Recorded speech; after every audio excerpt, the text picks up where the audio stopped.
আজকে বাবা বলেছেন, মধুবন হল হোলিয়েস্ট অফ দ্য হোলি, বাবার ঘর। এখানে তোমরা কোনো পতিতকেই আনতে পারো না। প্রশ্ন, এই ঈশ্বরীয় মিশনে যারা দৃঢ়ভাবে নিশ্চয় বুদ্ধির, তাদের লক্ষণ কেমন হবে? উত্তর ১, তারা স্তুতি নিন্দা সবেতেই ধৈর্যের সঙ্গে কাজ করবে। ২, ক্রোধ করবে না। ৩, কাউকেই দৈহিক দৃষ্টিতে দেখবে না, আত্মাকেই দেখবে, আত্মা হয়েই কথা বলবে। ৪, স্ত্রী পুরুষ সাথে থেকেও কমল ফুল সমান থাকবে। ৫, কোনো প্রকারের ইচ্ছা থাকবে না। ধারণার জন্যে মুখ্য সার: ১. যে কথা কাজের নয় তা এক কান দিয়ে শুনে অন্য কান দিয়ে বের করে দিতে হবে। কোনো খারাপ কথা শুনো না। বাবা যে সকল শিক্ষা দেন তাকে ধারণ করতে হবে। ২. জাগতিক কোনো ইচ্ছা রাখবে না। দৃষ্টির অনেক সুরক্ষা করতে হবে। দৃষ্টি যেন ক্রিমিনাল না হয়। কোনো কর্মেন্দ্রিয়ই যেন চলায়মান না হয়। তোমাদের সর্বদা খুশিতে ভরপুর থাকতে হবে।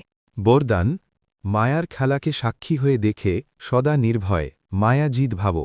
বাচ্চারা, সময় প্রতি সময় যেরকম তোমাদের স্টেজ উন্নতি করতে থাকছে, এই রকম এখন মায়ার আক্রমণ যেন না হয়। মায়া নমস্কার করতে আসবে, আক্রমণ করতে নয়। যদি মায়া এসেও যায় তাহলে তাকে খেলা মনে করে দেখো। এই রকম অনুভব হবে যেন সাক্ষী হয়ে লৌকিকের ড্রামা দেখছ। মায়ার যেরকমই ভয়ঙ্কর রূপ হোক, তোমরা তাকে খেলনা আর খেলা মনে করে দেখবে। তাহলে অনেক মজা আসবে। তাহলে তাকে দেখে ভয় পাবে না বা ঘাবড়েও যাবে না। যে বাচ্চারা সদা খেলোয়াড় হয়ে সাক্ষী হয়ে মায়ার খেলা দেখে, তারা সদা নির্ভয় আর মায়াজিৎ হয়ে যায়। স্লোগান: এমন স্নেহের সাগর হও যে ক্রোধ নিকটে আসতেও পারবে না। অব্যক্ত ইশারা: এখন সম্পন্ন বা কর্মাতীত হওয়ার ধুন লাগাও। কর্মাতীত অর্থাৎ কর্মের অধীন নয়, কর্মের পরতন্ত্র নয়। স্বতন্ত্র হয়ে কর্মেন্দ্রিয় দ্বারা কর্ম করাও। যে গায়ন আছে, যে কর্ম করেও অকর্তা, সম্বন্ধ সম্পর্কে থেকেও কর্মাতীত, এই রকম স্টেজ কি থাকে? কোনো বন্ধন যেন না থাকে, আর সেবাও বন্ধনের কারণে যেন না হয়। পরিবর্তে নিমিত্ত ভাবের দ্বারা হবে। এর দ্বারা সহজেই কর্মাতীত হয়ে যাবে।